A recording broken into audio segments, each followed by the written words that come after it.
Galates, chapitre 5. C'est pour la liberté que Christ nous a affranchis.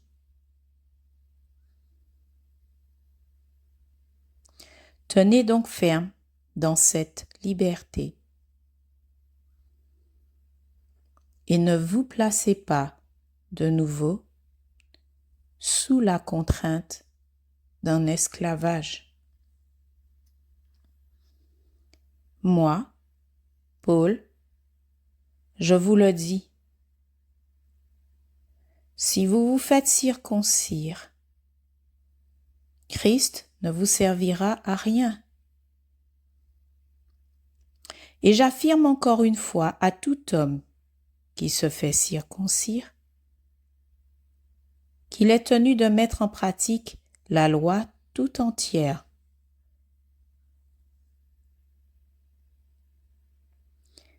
Vous êtes séparés de Christ, vous tous qui cherchez à être considérés comme justes dans le cadre de la loi. Vous êtes déchus de la grâce. Nous, c'est de la foi et par l'Esprit que nous attendons la justice espérée. En effet,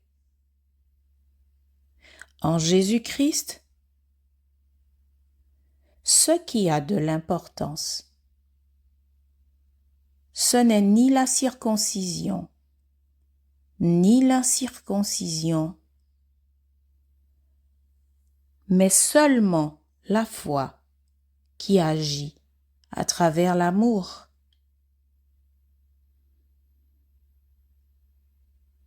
Vous courriez bien. Qui vous a arrêté pour vous empêcher d'obéir à la vérité? Cette influence ne vient pas de celui qui vous appelle. Un peu de levain fait lever toute la pâte.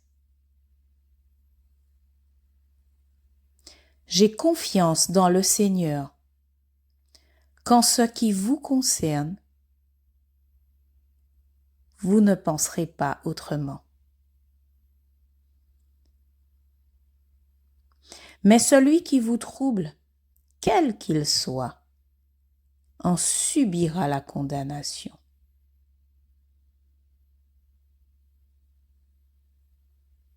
Quant à moi, frères et sœurs, pourquoi suis-je encore persécuté si je prêche encore la circoncision?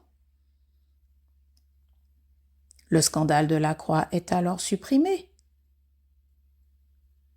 Puisse-t-il même se castrer ceux qui jettent le trouble parmi vous? Frères et sœurs,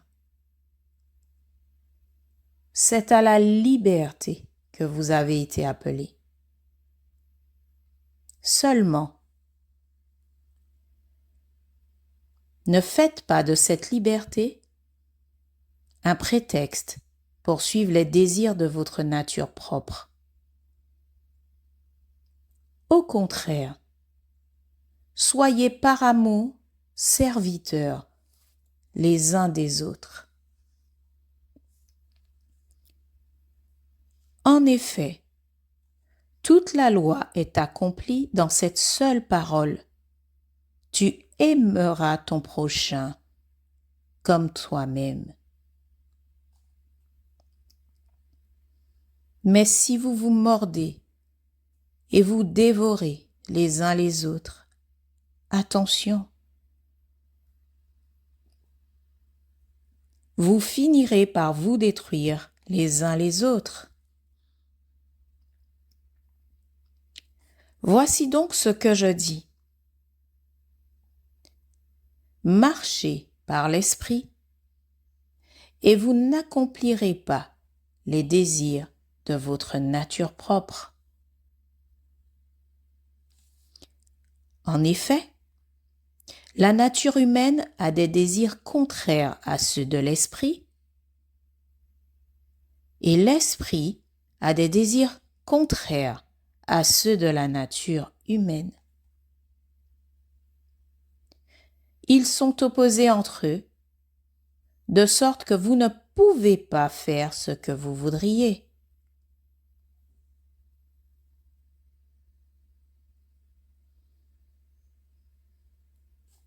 Cependant, si vous êtes conduit par l'esprit, vous n'êtes pas sous la loi.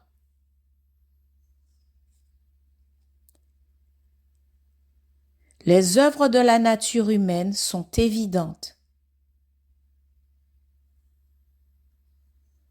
Ce sont l'adultère, l'immoralité sexuelle, l'impureté, la débauche, l'idolâtrie, la magie, les haines, les querelles, les jalousies, les colères, les rivalités,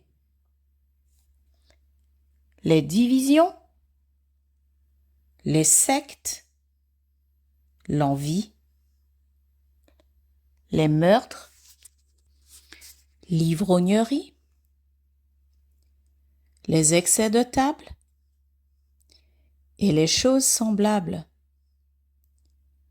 Je vous préviens, comme je l'ai déjà fait, ceux qui ont un tel comportement n'hériteront pas du royaume de Dieu. Mais le fruit de l'esprit, c'est l'amour, la joie, la paix, la patience, la bonté, la bienveillance, la foi, la douceur, la maîtrise de soi. Contre de telles attitudes, il n'y a pas de loi. Ceux qui appartiennent à Jésus-Christ ont crucifié leur nature propre avec ses passions et ses désirs.